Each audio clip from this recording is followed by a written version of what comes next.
My name is Stefan Silav. I'm Director of Design with Bentley Motors.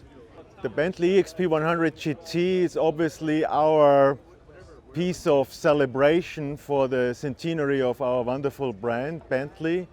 So celebrating the last 100 years is one thing, but then also giving with this car a vision what are maybe not the next 100 years, but maybe the next 15, 20 years, I would say 15 years.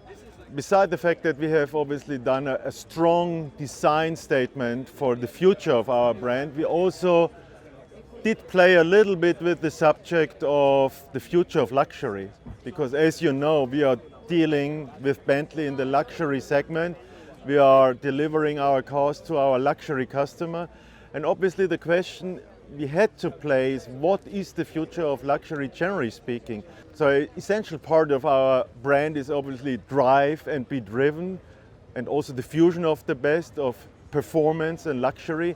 Therefore we integrated in the car the possibility to drive the car on your own, but we also have reclining seats and you have an almost lounge feeling where you can relax, and you have an autonomous drive mode.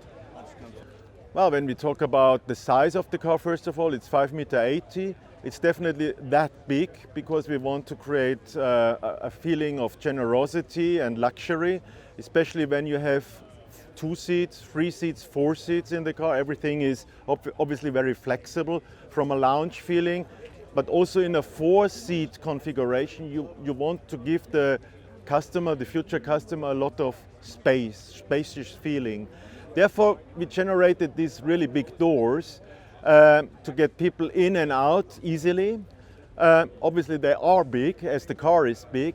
But you know, for example, with the autonomous drive, you arrive at the opera house, let's say, you get out of the car, and the car just drives away. And the doors are closing, so you don't have to worry. You don't have to worry with a car park and all these things. So it is possible in the future, especially with the autonomous mode, to do such big doors because they are not a problem anymore.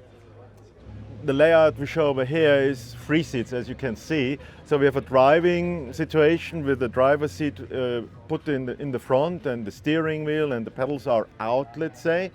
And then one of the seats behind is having popped out, whereas on this side I'm more in the lounge configuration of the reclining seat. So as I mentioned before, this is all possible. So you have a 2-seater, a 3-seater or a 4-seater possibility. Talking about architecture, we are very reduced. We have this typical, let's say, dashboard double wing theme, which is typical for all the Bentleys. And we have got, for operating the car, the so-called artificial intelligence units, one in the front, one in the rear, which means literally you are operating over here with, as you would deal with a touch screen, let's say.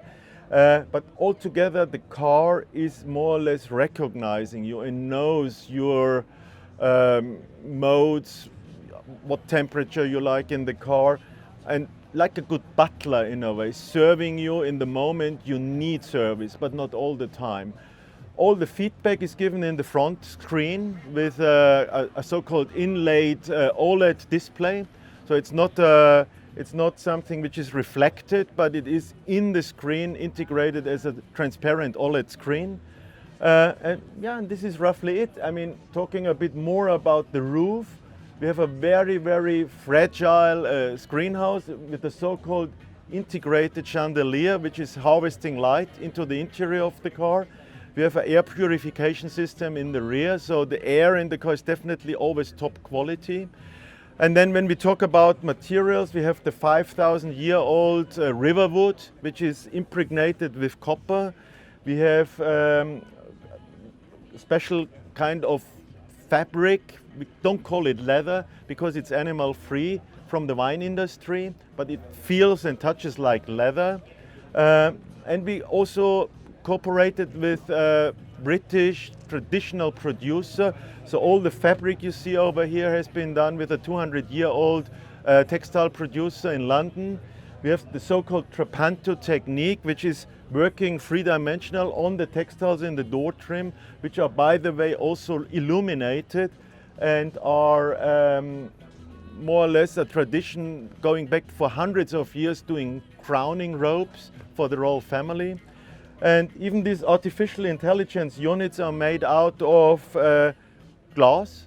And we work together with the oldest glass company in Britain called Cumbria Crystal. And we literally did this together with them and worked it out in real glass.